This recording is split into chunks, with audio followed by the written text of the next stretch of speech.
Assalamualaikum warahmatullahi wabarakatuh. Salam sejahtera dan bahagia untuk kita semua. Jumpa lagi dengan saya Imam Mustaqim, calon guru penggerak angkatan 9 Kabupaten Sorong. Kali ini saya akan menyampaikan tentang jurnal refleksi dwi mingguan modul 2.3 coaching untuk supervisi akademik. Model refleksi kali ini adalah 5R: reporting, responding, relaxing, rationing, reconstructing.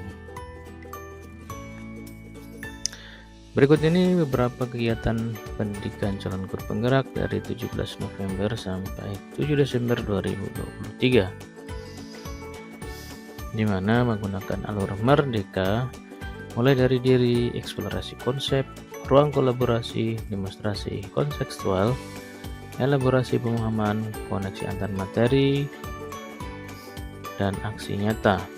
Kegiatan pendidikan calon guru penggerak pada modul 2.2 telah selesai, kemudian CGP mulai dengan materi baru pada modul 2.3 coaching untuk supervisi akademik. Sistem pembelajaran masih sama menggunakan LMS dengan alur belajar merdeka. Model refleksi 5R. Jurnal refleksi saya kali ini menggunakan model refleksi 5R. Bain dan kawan-kawan 2022 dalam Ryan 2013. 5R terdiri dari langkah-langkah berikut. Reporting atau sama dengan menceritakan ulang peristiwa yang terjadi. Responding, menjabarkan tanggapan yang diberikan dalam menghadapi peristiwa yang diceritakan.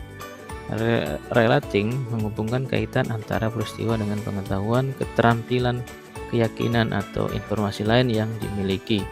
Reasoning, menganalisis dengan detail mengapa peristiwa tersebut dapat terjadi. Reconstructing, menuliskan rencana alternatif jika menghadapi kejadian serupa di masa mendatang. Reporting, menceritakan ulang peristiwa yang terjadi. Beberapa aktivitas yang saya lakukan pada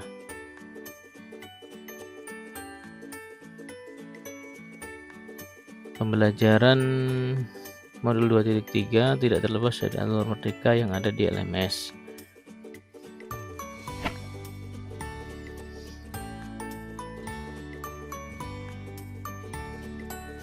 Dimulai dengan alur mulai dari diri. Pada kegiatan ini, CGP ditugaskan untuk membuat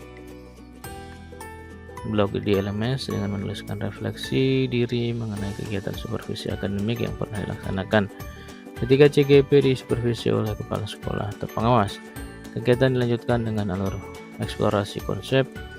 Materi yang disajikan dalam alur ini adalah mengenai konsep, paradigma, prinsip, alur coaching, dan supervisi akademik dengan paradigma coaching. Kemudian kami melaksanakan kegiatan ruang kolaborasi bersama fasilitator yang hebat dan teman-teman CGP yang lain dan luar biasa. Di alur ini, kami secara berpasangan melakukan praktik coaching. Selanjutnya kami memasuki alur demonstrasi kontekstual. Pada alur ini, kami kembali melakukan praktik coaching berpasangan 3 CGP yang dalam praktiknya akan berperan sebagai coach, coacher, dan pengamat secara bergantian. Kemudian tugas berupa link rekaman di-upload ke LMS. Alur berikutnya adalah elaborasi pemahaman. Konsep mengenai coaching dikuatkan oleh instruktur yang inspiratif dan hebat.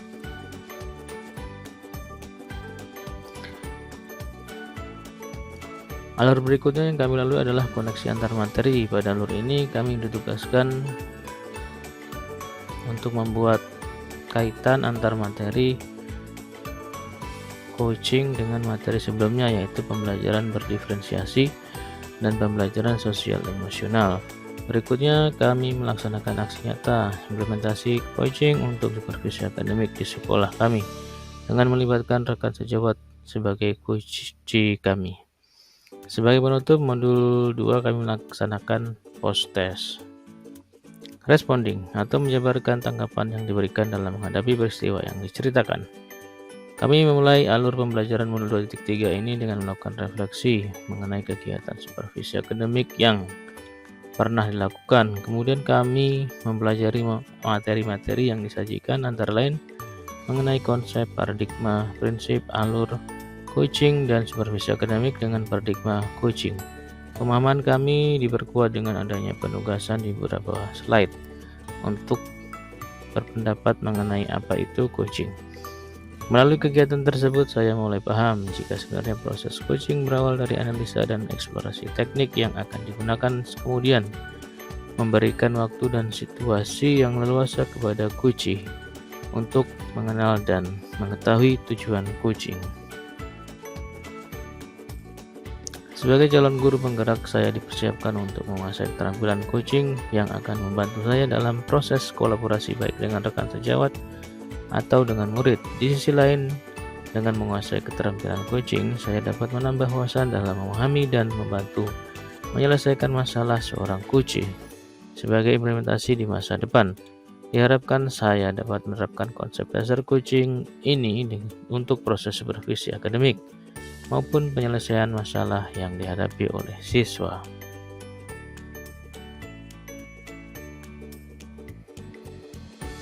Relating, menghubungkan kaitan antara peristiwa dengan pengetahuan, keterampilan, keyakinan, atau informasi lain yang dimiliki. Selama mempelajari modul 2.3, alur penugasan Merdeka sangat membantu saya dalam memahami materi coaching ini. Saya menjadi paham, sebagai seorang coach, saya harus memiliki keterampilan dalam memahami coachee saya, mulai dengan menjalin kemitraan, mengajukan pertanyaan-pertanyaan yang eksploratif dan berbobot untuk menggali permasalahan yang terjadi, serta bagaimana seorang mendengarkan penuh coachee-nya agar mampu menciptakan komunikasi asertif dengan coachee.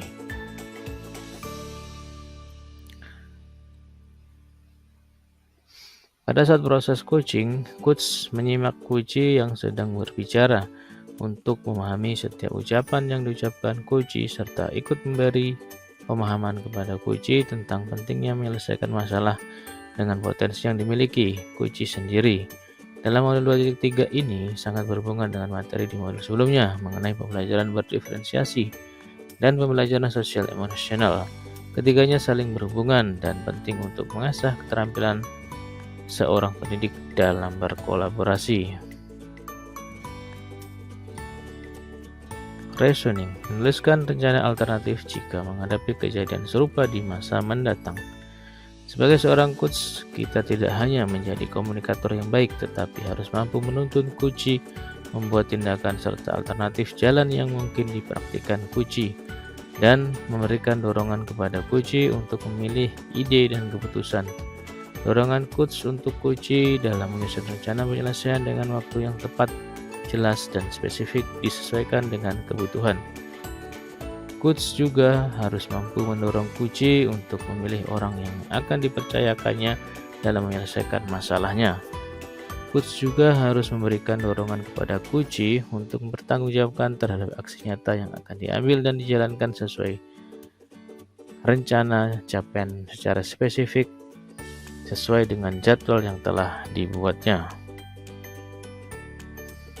Hal yang tidak kalah penting yang harus diperhatikan seorang coach adalah meyakinkan coachee bahwa setiap masalah pasti terselesaikan dengan menciptakan keakraban dan kenyamanan, sehingga coachee dapat berbagi kisah yang sedang dihadapi. Pendengar aktif haruslah dibangun oleh coach dengan merasakan apa yang dirasa coachee dan memposisikan situasi saling menghargai dan menghormati. Seorang coach berperan sebagai partner bagi seseorang agar memiliki kerangka berpikir yang tepat dalam menemukan solusi melalui pertanyaan strategis.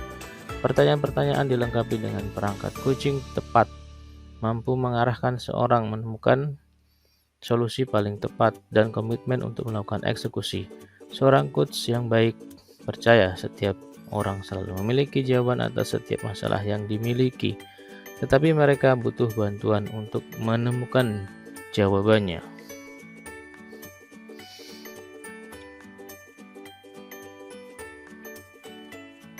Reconstructing, Menuliskan rencana alternatif jika menghadapi kejadian serupa di masa mendatang. Rencana alternatif pertama yang akan saya lakukan agar perencanaan berjalan dengan lancar adalah menggunakan model Tirta pada proses coaching.